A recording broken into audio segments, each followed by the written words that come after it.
Your blood glucose is kind of on a roller coaster ride. Worldwide, bread sales are going down.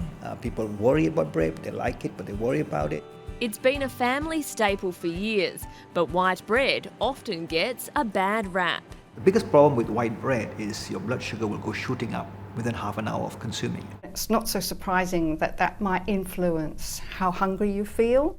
It's all to do with GI, or glycemic index, and according to Sydney University's Professor Jenny Miller, understanding how it works is the key to a good diet. People that were following a low GI diet on the long term, they were less likely to develop diabetes. It's simple. Eat something that's high in GI like potatoes, rice and white bread, and your blood glucose will shoot up.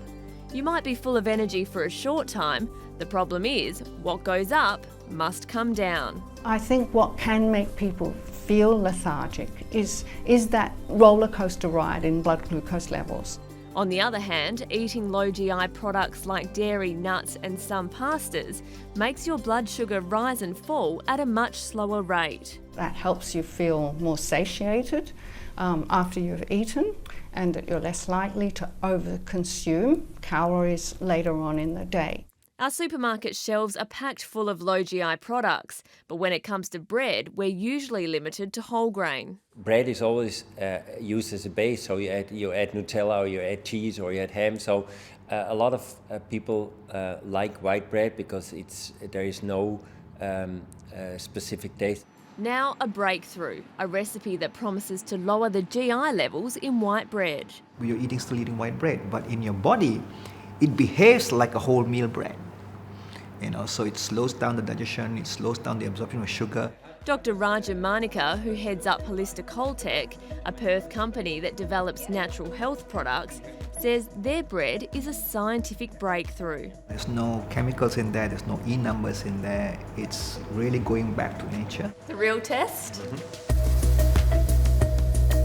I wouldn't know the difference if you didn't tell me. I think for homemade bread, it's very good.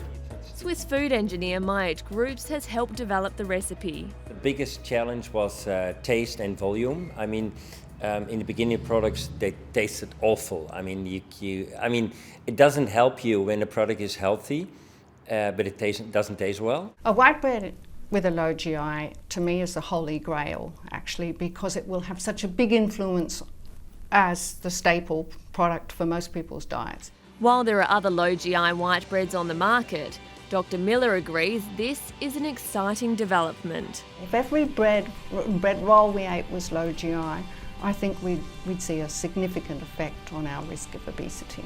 The scientists behind the new loaves believe the recipe could revolutionise low GI baked products.